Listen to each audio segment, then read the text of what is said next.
Labs to record. Yeah, okay. I want to make sure that I am going to be recording because I'd like to potentially reuse this sort of thing as content if it ever makes anything good. If anything good ever comes of this thing, maybe we could repurpose some of this for YouTube videos and YouTube content because that would be ideal, right? With that said, I guess let's get over to the computer screen and have some fun. So, what do you guys want to do? What do you guys want to do today? I was hoping, maybe I had in mind, we could do some TryHackMe, because I haven't done TryHackMe in forever. So I'm connected to their VPN and I'm logged in, and I don't exactly know what to do or where to go or how should we be, but like, look at this.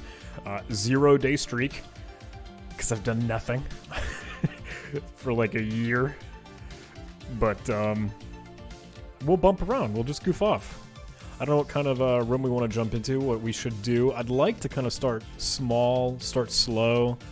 I will add the disclaimer, like if we are trying hard against anything for a long time and I suck, like I fail, like I'm not getting anywhere, I'll be honest, I'll look at the write-up. So don't get angry at me if I goof off for a bit. A couple of these paths, right? Because TryHackMe is fantastic. If you guys aren't familiar with it for some reason, I'm sure pretty much all of you are. You can go into like their practice segment or go into search or just look at any of the rooms that you would like to join. Here's a question. Hey, John Hammond, have you ever done an OWASP juice shop on stream before? Would be great for beginners. There is a TryHackMe room for it as well. I have not done that on a stream. I don't think I've ever done that in a video, honestly. I've never showcased OWASP Juice Shop, although it would be good to do. I know a lot of people are familiar with that as a good training tool. I will add it to the list. I don't know if I want to tinker with it right now. Does the OWASP Juiced one like walk through everything that they showcase here, or how many things does it offer you? Oh yeah, exploration. Okay, they'll give you like some of the challenges, but not all of them. They'll walk you through some of the easier challenges, but the harder challenges they don't do. That might be kind of fun. Yeah. White Cyberduck is asking, hey, OWASP Zap versus Burp? Neither, man. Just do it in Python. Use your requests module. Use curl. I'm kidding. I like Burp, honestly. I'm not too huge on the Z attack proxy, but let's do something. If I were looking at these paths, I think I got started on the offensive pen testing thing and like seriously haven't touched it again forever in eons, so it would be good. Yeah, I don't live that Zap life. Do you live that Zap life, White Cyberduck? Let's get the certificate. Oh, you gotta earn it. You gotta press the buttons. Zap gang. I didn't realize there was a squad. It was a Zap gang squad. You guys are having too much fun already. So the getting started section is walking through the tutorial of how to use TryHackMe Vulnerability, which I've done and created a video on. Not all that interesting. Blue, Eternal Blue, also done and created a video. Kenobi, enumerating Samba shares, also have a YouTube video on. So let's explore something else. Steel Mountain, which I theoretically have started, but have not finished. So let's do that, I guess. Again, starting small. Can I click on that, please? Yeah, thank you. Okay, so I have to start the machine. I have already joined the room. I am in the VPN, I'm pretty sure. I'm connected. I've got the terminal thing going up there. So what did I leave off on? If I ever... So I'm in my THM GitHub repo, where I try to take notes, or I attempt to take notes. I don't think I have a Steel Mountain directory, so let's go ahead and create one of those. And yeah, that's fine. Can I am connected. Oh no, it's going. I was making sure that I was like creating the room or starting the machine. So let's get a stupid README going. I would like to realistically be taking notes in Obsidian. I don't know if you guys use Obsidian for your note taking or if you use OneNote or whatever you'd like to use. But yeah, go ahead and create a README, at least just to start. I probably won't stick with this because you guys know I'm awful at that.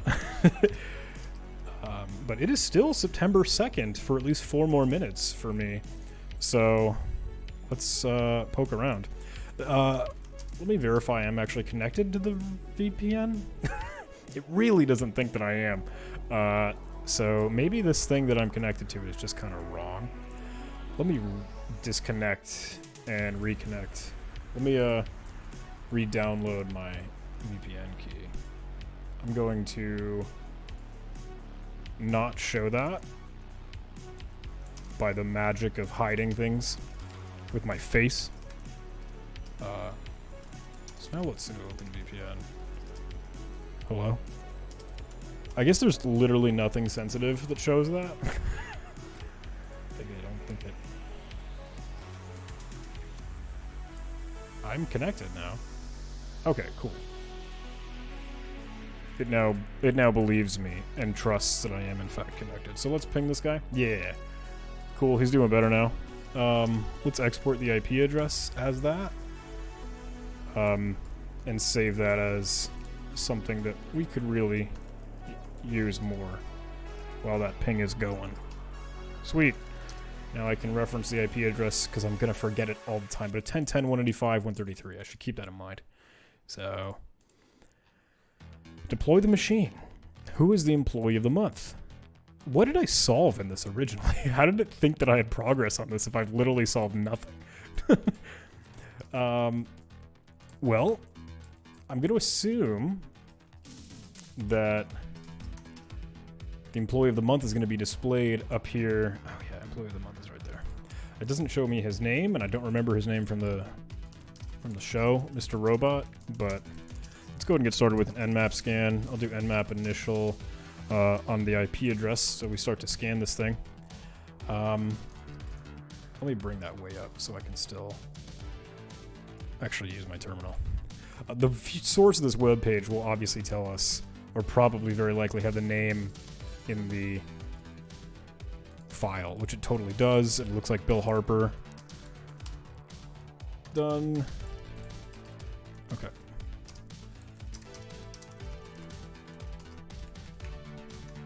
I don't need a language. I don't like the Sublime Text now tries to autocomplete. What the please let me select this. Please, computer. Okay. Now tries to autocomplete me defining code blocks. It's a little annoying, but I should have read the instructions here. I should have actually made a deal of it. In this room, you'll enumerate a Windows machine, get initial access via Metasploit, use PowerShell for further enumeration on the machine, and escalate your privileges to administrator. If you don't have the right security tools and environment, you can use Kali Linux and control it within your browser. Okay. The machine does not respond to ping. I literally just pinged it. Yeah, Blades is saying, hey, can you please record these so we can watch them later? Yes, that I am recording right now. This will be a Twitch VOD, etc. And it should be accessible for you if you're busy. But thanks for coming to hang out regardless. I appreciate you coming to say hi. Now that you've deployed the machine, let's get started with an initial shell. Scan the machine with Nmap. What is the other port running a web server? Well, we have our results here. Let's get started with an all ports scan. Tech O and Nmap all ports on my IP. And while we're doing that, let's go ahead and take a look at what was present in the initial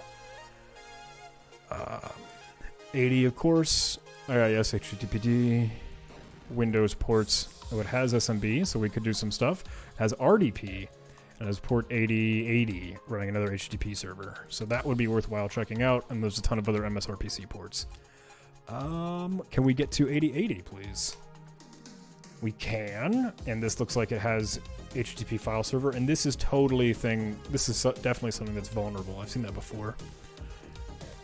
But 8080 is the answer there. Oh my god. Why can't I select text? What is life?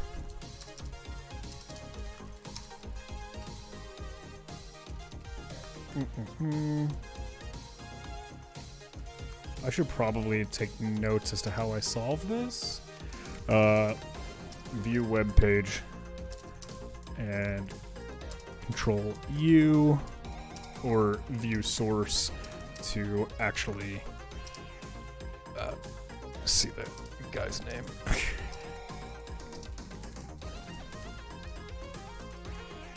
What is the hardest exam you've taken? Do you mean like, I see a White Cyberduck's question. Hey, John Hammond, what is the hardest exam you've taken? Do you mean like a cybersecurity, like, certification exam? Is that what you're asking? Take a look at the other web server. What file server is running? So, it's HTTP file server. But Rigetto? What? There's a longer word in here. Are you looking for Rigetto? Yes, you apparently are. Okay. Certification tests. You were telling me, yes, what is the hardest certification exam you've taken? OSED, the exploit developer one, was really tough for me because I'm not all that good at exploitation and binary exploitation and reverse engineering and all of those spooky, scary things. With that said, OSWE, or the web exploitation one, I put a horrific time crunch on myself.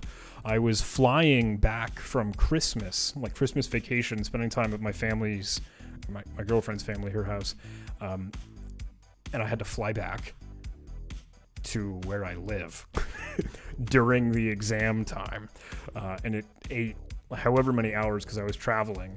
And then I was like, oh shoot, we have to go see like family at the house. Hello, SnipeSec. Thanks for coming to hang out. What is the CVE number to exploit this file server? Well, we could use certsploit to examine this Rigetto HTTP file server, or see what vulnerabilities might be up and at them.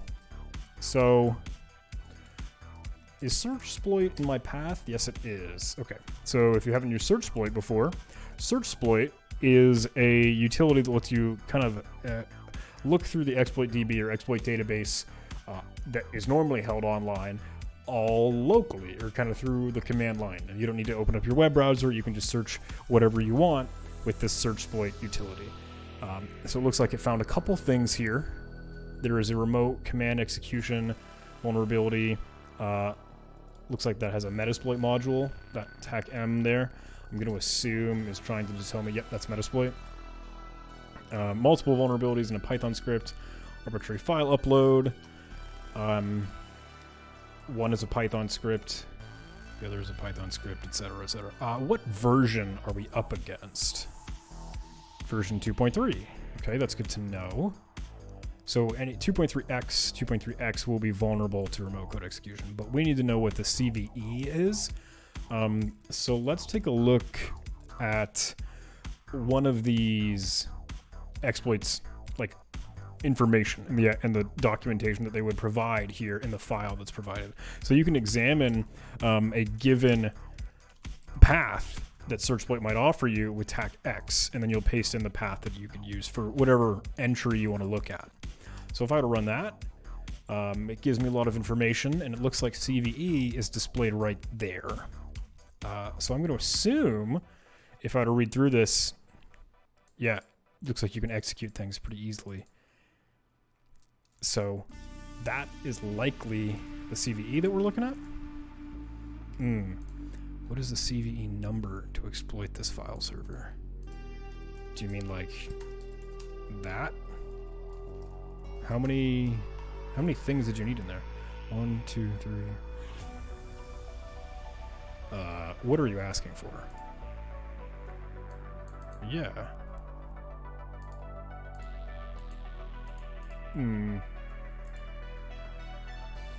Tell me what you mean. Yeah, I get that, but I would expect it to be hyphens there. One, how many letters? I gotta point, count on my fingers. 1, 2, 9. No dashes? Is that what you're saying? Yeah, I think it's got to be the other one, RCE2 you have in mind. Thank you, chat, for coming to help me out. So let's take a look at the one with the Python script. We can again use that examine. And this has the same CVE number. So that might not be it. We should probably be looking at the one that the Metasploit module uses, because realistically this said, hey, it's going to come from a Metasploit module. So that's this guy. We can examine that Metasploit module. You think the second text file, the arbitrary file upload? We can try each of these. That's the fun part here. So the Metasploit module should show this all. But this is the exact same CVE number. This has a dash, and that's what they wanted. So just the Metasploit module listing without the CVE prefix, but a dash between 2014 and 6287. That's kind of annoying, but we got it. And now we know. Now we know the answers. What is the CVE number to exploit this file server? Let's just grab that. Someone has shown me before a really nice utility that would help you download and like pre-stage all of this documentation you might do, like with the question and with the prompt for TryHackMe rooms. I don't remember the name of that, I gotta be honest. If anyone in the chat happens to know it, that would be incredible. Please do say the word if you know what utility I'm thinking of. It's like you give it like a TryHackMe room and it would be able to, okay, look at the thing and like pull down all these questions and fill in the, like offer the placeholders for you to put in the answers. This wants us to use Metasploit to get an initial shell. What is the user flag? Do you guys want to use Metasploit, or should we try some of the Python things? Oh, here they offer access and escalation without Metasploit. So I guess we're going to end up doing both, realistically, if we try to go through this. Let's use the Metasploit module first, and then see how's it going. GamerCat, hello. Thanks for coming to hang out. I use Metasploit installed in opt because I'm running Ubuntu. And I do need to run it with sudo if I want to be able to listen on ports that are like things that I need sudo privileges to be able to host on, to listen on. So I've just gotten in the habit now of running Metasploit with sudo. If you're in Kali, obviously, you may or may not, or whatever you need to. But let's go ahead and search that HTTP file server. Yeah, this is the Rigetto one. You can see it right there. So you could simply use 0 if you wanted to specify the number that's returned from that. No payload configured, defaulting to interpreter. That's totally fine. Let's see what our options are here. We'll listen on ton 0, which that'll be the interface that I'm using for the TryHackMe connection. If you aren't familiar with that, let me show you IPAS ton 0. That's going to end up being the device that you're connecting to for your tunnel in TryHackMe. With that said, L port is fine. I don't exactly care. The serve port is actually 8080, which we know that it is because we verified that and tested it. But the R port is the target port that we want to target it. So serve port, we should listen on a different port on our side. Let's modify that. Let's go ahead and set our port to 8080. And let's set our serve port to like 9090 because we know that's going to listen locally. And our host, of course, needs to be what we're up against, which is 1010, 180, 133. Was that it? 185. Oh, I was so close. Congratula, hello. Thanks so much for jumping in. Oh, I'm so used to, I was working in Empire previously, so I was so used to running execute, but I normally run. I guess either of them will really work. Nope, never mind. I think it's exploit, yeah. So using it to stage on our host, 9090 was what we set. And then we would call back to the target, which we did, and then get an interpreter session. Nice, whoop-de-doo. Kind of point and click, right? Interpreter and Metasploit makes it pretty easy. But let's check out what we have in the current directory. Looks like we are all the way in startup, but we want to get this user flag it's asking for. The TryHackMe prompt says, hey, what is the user flag? So we need to hop over into that user's directory. or their desktop directory. And then we should be able to see what flag they might have hidden for us. I'm doing a bad job of taking notes. Meterpreter uses Ruby to do a lot of its processing and parsing and stuff. So if you were to use backslashes to navigate in directories, you have to specify 2 of them to be able to actually escape out the escape character, because the escape character is a backslash. SnipeSec is asking, hey, what time is it for you? It is 12:13 in the morning, as in it is midnight. Let's get into the desktop, and then user.text is the flag that we want here. Hydrogrum, I think, was very angry at me for showing flags, and I feel bad, but I do need to submit this. So I saw that had some weird non-printable characters there, and I just totally ignored them because I was expecting hex to be the answer.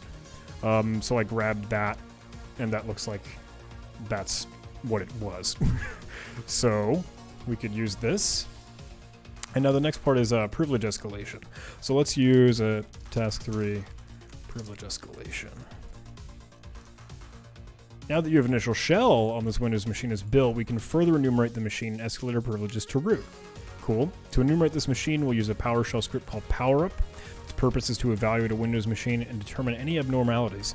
PowerUp aims to be a clearinghouse of common Windows privilege escalation vectors that rely on misconfigurations. You can download the script here, and you can upload the command in Metasploit to upload the target. And then using Meterpreter, you could load in the PowerShell plugin with load PowerShell, and then you can get into PowerShell by using PowerShell shell. Okay, let's mess with that. So I do already have PowerUp listed here. I have PowerUp in my opt utility for tools that I use. So inside of the target, let's change directory into C Windows Tasks, which is a directory that I know is going to be world readable and writable for just about everyone. So now with Meterpreter, we can go ahead and upload that powerup.ps1 file, and then it'll put it right there. Fantastic. You can see that it's present. Now let's load PowerShell, the plugin, and then use PowerShell shell to work with it and interact with it. Danny Urzua says, hey, Drake dropping by today. Are you excited? I have no idea what that means. Like, Drake? Who Drake? Drake the singer? Drake the rapper? Does he rap? I have no idea. Octomini's like, hey, John Heyman live on Twitch. Am I dreaming? Oh, thanks so much, man. Yeah, I'm trying to get into this. I'm trying to do better about just making stuff. So Twitch is a good outlet for me to do that. Absolutely love your videos and your way of teaching, man. Thank you so much. I super appreciate that. With that said, we are inside of PowerShell through Meterpreter, and we have PowerUp here. So we could... What do we need? We need a dot slash that, don't we? Yeah. So we source it. You could like import module, I think that, or dot source PowerUp. Are you planning on making new Koth videos eventually? Everyone always asks. Everyone always loves to see the Koth. I would like to, yes. We might do that here on stream in all reality, because a lot of people are asking for that sort of thing. And I think I know it's been forever since I've done it, since I've done Koth, but yeah, I'd like to. Taking closer attention to the can restart option that is set to true. What is the name of the service which shows up as an unquoted service path vulnerability? Excuse me. So there are a lot of potential things we could abuse and take advantage of, it looks like, from our invoke all checks output. Looks like we have a couple services that also are in this unquoted service path category in the check here. But when can restart is true, that means that we would have the ability to abuse that and like maybe modify it and restart that service. So a lot of these look pretty worthwhile. In fact, this looks like it's the same service name being displayed over and over again. Can restart is true for all of these Advanced System Care Service 9, but it is false on all these other ones that I'm seeing. IO-bit unserver, AWS thing. Why is this being displayed so many times? That's kind of weird. I had just started I'm reading Octomani's comment here. It says, I just started university in cybersecurity this week. Love it so far. You've been an inspiration for me to go down this path. Hey, thank you, man. I really appreciate that. That's super sweet. I'm sure you will crush it at university. If you've already been doing this sort of stuff, you know, it's totally going to be something that you'll be able to cruise through. Oh, here. It displays all the things that we could eventually abuse. And Advanced System Care 9 is definitely one with the can restart functionality. So that looks like our best candidate to try and take advantage of. Let's take note of that.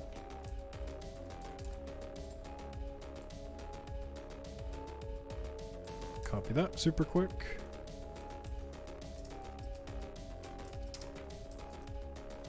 You guys jamming to the music? I don't know if you can hear it. The can restart option being true allows us to restart the service on the system. The directory to the application is also writable. That means we can replace the legitimate application with our own malicious one, restart the service, which will run our infected program.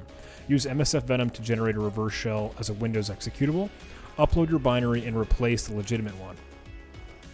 Then restart the program to get a shell as root.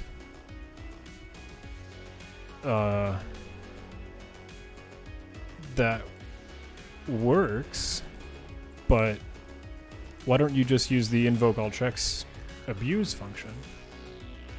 Or like the install service binary one? Does that not work? Install service binary.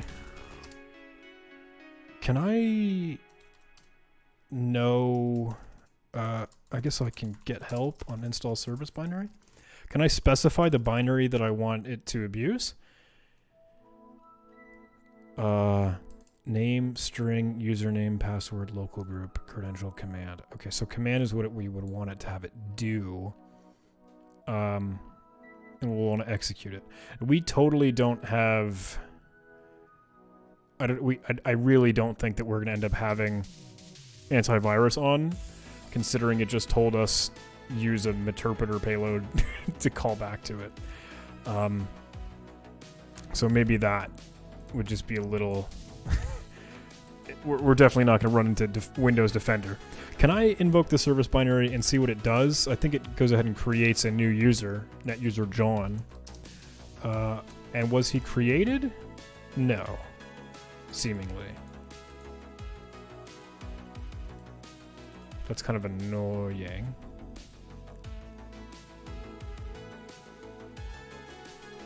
Do I need to restart the service, or would it do that automatically for me?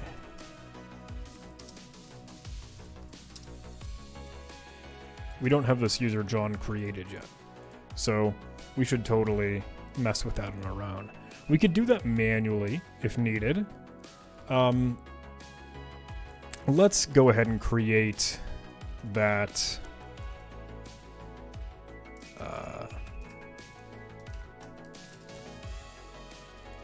Let's go ahead and create this. Does my... I don't know if I have Defender not... so I'm using Windows on my host, and I want to make sure that I'm hosting... if I go ahead and add a Meterpreter payload just on my NFS share, I want to make sure that that is in their exceptions list, because I don't want them to be actually able to... Yeah, I need to add an exclusion for CTF straining. There we go. Apply. Okay, so that should be okay now. Sorry. Didn't mean for the quick distraction. Looks like there are questions in the chat. Hey, next EJPT certificate, what would you recommend me? Octomany is saying OSCP. That's a great way to go. PNPT from TCM Academy will also be a really great certification. Do you have any advice? So truthfully, I haven't taken Heath's Practical Network Penetration Tester certification yet. I really, really want to. In fact, I literally just got his OSINT course the other day so I could try and run through it and see, hey, what am I going to need for taking this test? Because I would really like to use it. Let's get a Meterpreter payload. Reverse TCP. We'll do an L host equals times 0. L port can equal 666, I guess. F, let's do an O. well, FF for the format should be exe, and then O can be like met 666 .exe. I think that works, right? Yeah, okay. Generates it, creates it, totally fine. Can I, in the Meterpreter or PowerShell shell, break out of this? Okay, background command did weird things. Interpreter's still doing its thing.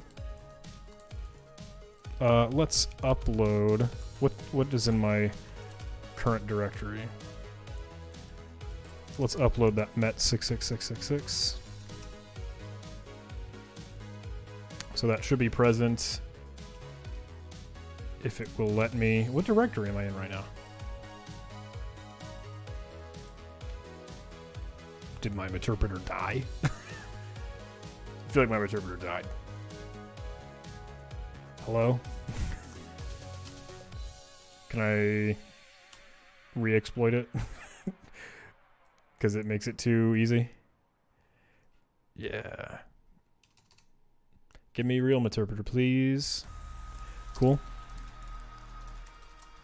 Moving to tasks. Let's upload met6666.exe. Cool. And we totally aren't going to have Defender on because that will persist. That will remain on disk. That's fine. Let's background this. And let's use multi-handler. Set payload, Windows Meterpreter. We need to make our Meterpreter or multi-handler settings match exactly what we had set when we were running the MSF Venom command, because those need to be in sync for this to work. I'm going to use run tac j, so this starts as a job, and then I'll go back to the sessions that I have open, and I'll do sessions tac I 2. Because I'm in a new Meterpreter session, I will probably have to reload that PowerShell session again. It looks like I will. So when I previously ran the I do a lot of scrolling, super sorry. When I previously ran the invoke all checks, we had this result here for the binary that we were going to end up overwriting. Let's try and dir that. Oh, goodness. Make sure it exists. It does. So what we can do is we can copy our met666.exe and put it over where that other binary is going to be. Let enter on that, and it won't let me. Okay, so I do need to stop the service then. Let's try and stop service of the Advanced System Care Service 9 and see if that will let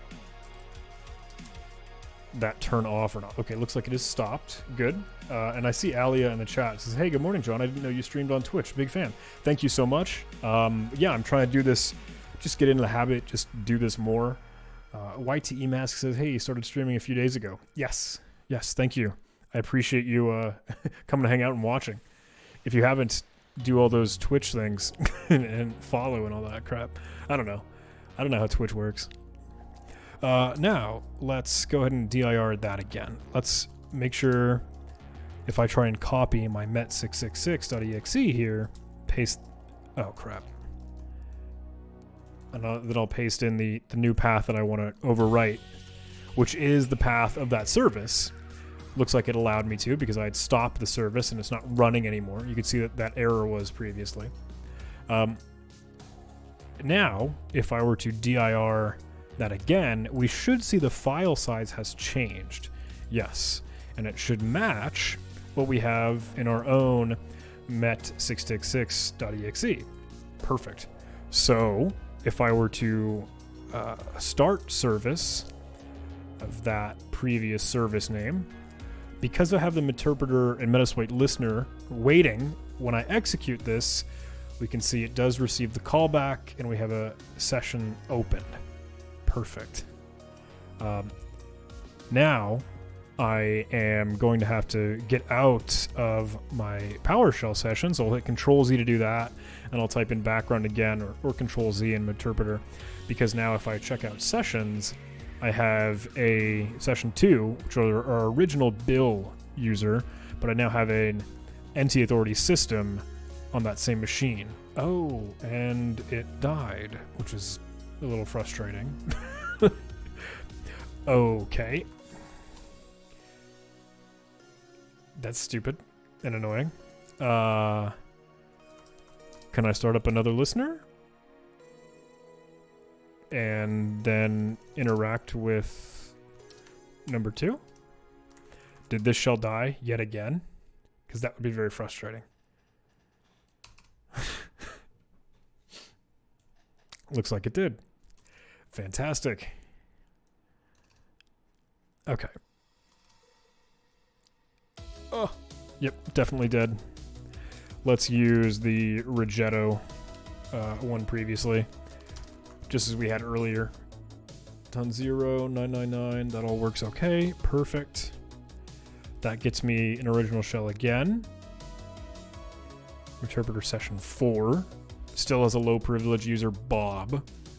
Once this is open, let's load PowerShell and run a PowerShell command.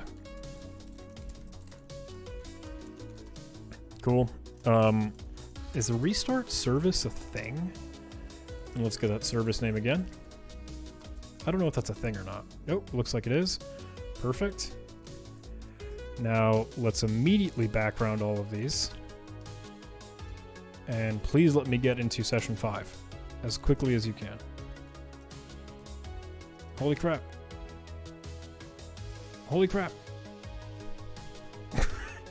Yes, yes, terminate the channel. I don't care. I just want to get switched to my session. Yes. Leave. No.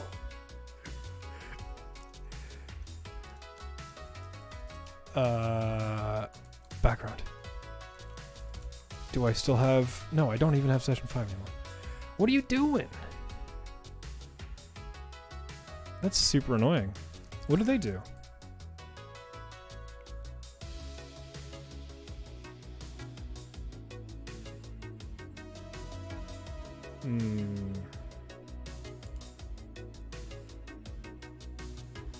Is that happening because...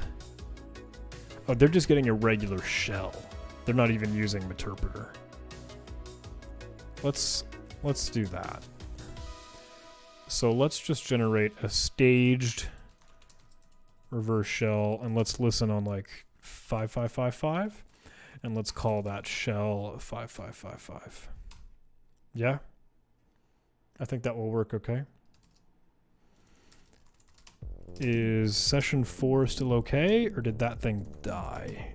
Because these shells repeatedly keep dying in Meterpreter. Looks like that's dead. Annoying. Let's just run this yet again. Keep exploiting this thing.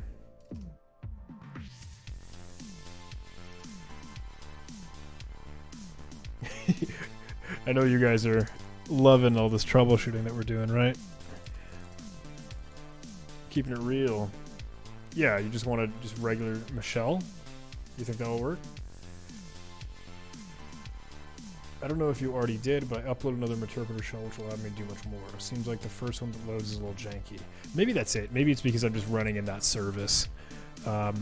Realistically, I'm not all that worried at this point.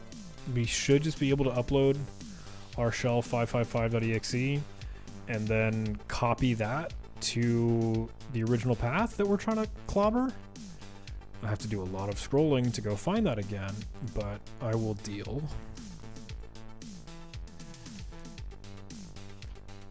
Let's copy shell quad 5 to that. Oh, gosh. Yeah, let's just use the copy.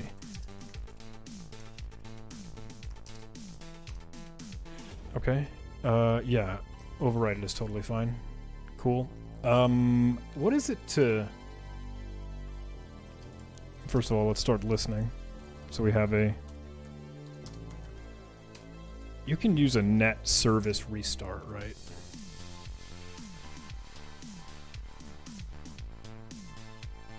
It's net start service name.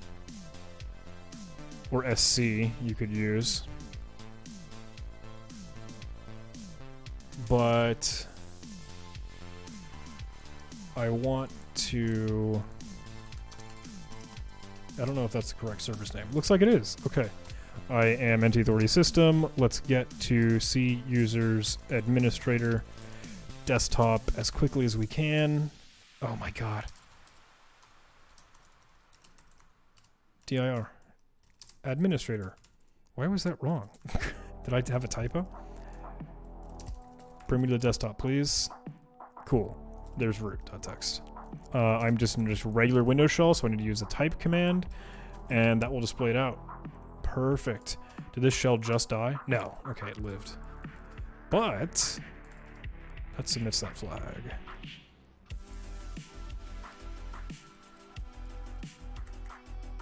So that is our root flag. Cool.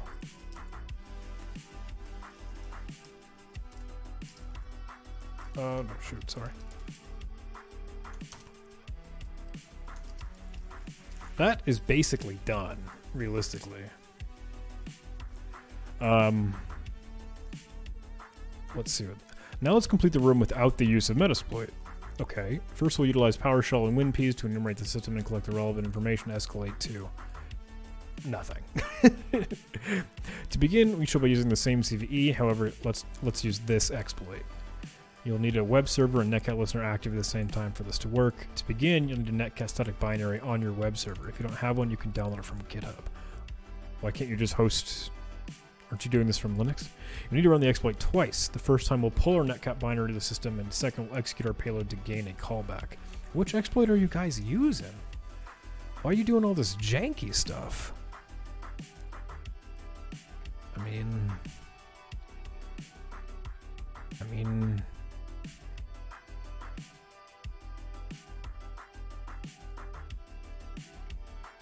Okay.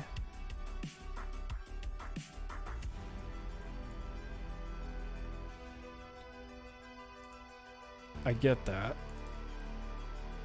And then you want to put WinPs on it, but then you'll find the same thing. We just did this. I mean, we do... Oh, that's the thing that I apparently had answered earlier. PowerShell text get service. I literally... Yeah, I'd done that before. Generate your payload using MSF Venom. Pull it on the system using PowerShell. Use the unquoted service path to restart it. And they SC restart it. I don't feel like I need to do that. I'll be completely honest with you. We did it! Alright, so I probably bantered a little bit too much, and maybe that's not worthy of uploading that onto YouTube. But if anyone wants to, you know, watch this VOD, they can do that. Oh, hey, Xeon Frost and Octomany are hanging out, saying, hey, the troubleshooting is the best part. Shows how we approach it. Thanks so much. I super appreciate that. Sweet. I think we burned like 40 minutes doing that. Let me stop recording.